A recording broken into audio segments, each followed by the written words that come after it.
大家好，我是老叶。今天我们要去市中心办一下中国签证。去多伦多的市中心呢，就要坐这个 PTC， 就是公交车和地铁。Okay, 650. We need two transport. 自从疫情以后呢，我们每一年出行坐公车的次数就是个位数的。这一种呢是加长型的公交车，一辆抵2辆。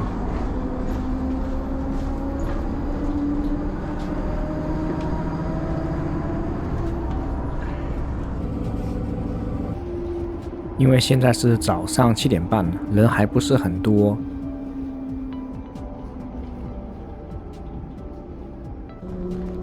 马上就要到地铁站啦，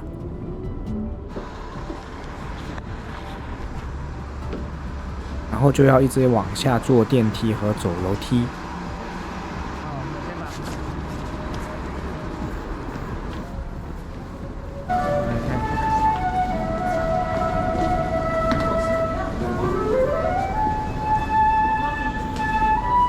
这么一大早已经有这个艺术家、街头艺术家在这边表演，这个叫长笛还是叫箫啊？我也不清楚，蛮好听的。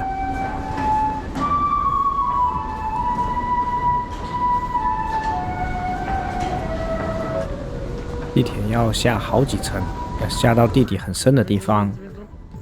这个站呢，也是我们这个区最大的一个中转站。上了地铁赶紧找个位置坐，因为一会儿就会有很多人了，因为很多人要去这个市中心上班。我们的站也就到了，大概花了1个小时半的时间。现在要去找这个中国的签证领事馆。从地铁出来，有一种豁然开朗的感觉。这边的风景呢，跟我住的区域呢，形成了这个鲜明的对比。我住的地方呢，就是这种房子，普通的别墅房啊之类的，都矮矮的。市中心呢，都是这种高楼大厦，而且因为还是早上嘛，这个光影的对比也是蛮好看的。你看这栋楼呢，像刀片一样，它可以盖大概目测应该有200米高。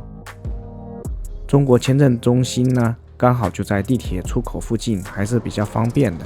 不过这个地方是一个新的办公区啊，这个楼都没有装修好。签证中心呢是不让拍照和拍视频的，所以这边呢我们就跳过去了。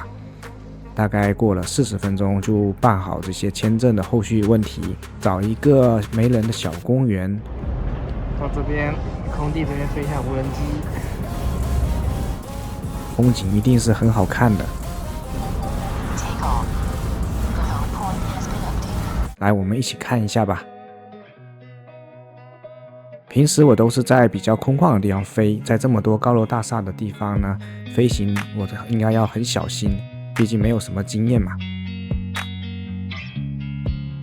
这里风景真的是很漂亮，你看这边都是这种金光闪闪、亮堂堂的这种高楼大厦啊，纵深感也很强。不过要非常注意啊，因为这些高楼大厦呢，因为都非常高。大概有200米左右，很容易就把信号给屏蔽了。我现在已经飞到了加拿大的限高120米，都还没有这几栋楼高。前面可以看到安大略湖啊，风景很漂亮，可是飞到这边就没有信号了，我只能让无人机往回走。你看这个加拿大银行，发生了什么事啦？我已经很小心了，但好像还是撞到不知道什么东西啊，失联了。哎呀，无人机坠机了，不知道在哪里，现在去找。无人机的最后的画面呢是在这边啊，现在去找，不知道能不能上去哦。应该掉在了前面平台上面，但是呢这边锁起来了，也不知道是什么区域哦，这个地方。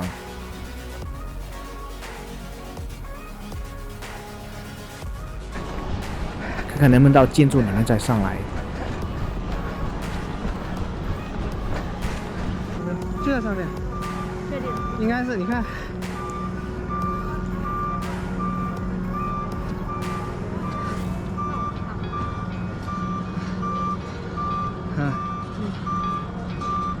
就这个。那你就这个图给他看一下。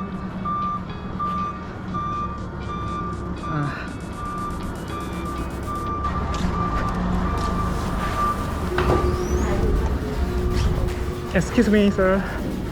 Yeah, that's the gate is locked, so I cannot access to the top there level. Interesting. Thank you so much. 这个保安大哥呢，人非常好，决定带我上去看一看，能不能找到无人机。我问他这边为什么戒备森严，人那个保安这么多，他说这边是市政府啊。原来这边是市政府，我才反应过来是多伦多的这个市政府。Those down like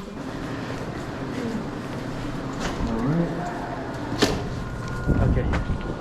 Thank you.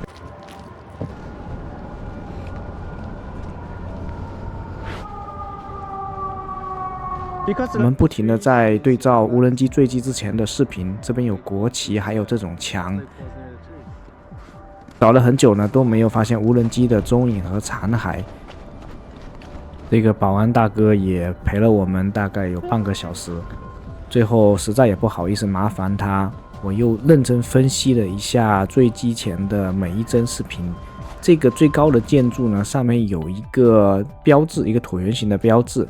市政厅的这个建筑虽然很像，没有这个标志，所以我在怀疑会不会是旁边这一栋建筑，因为它的材质呢跟市政厅的那个材质是非常像的，所以我就决定过去看一看。不是这个，它肯定是那一面，你看一下。哦，有可能哦。那现在难度更大。对啊，斜斜的这个方向是，所以刚刚找错地。就这个。这个没用，它要在才有用。Okay, let's go.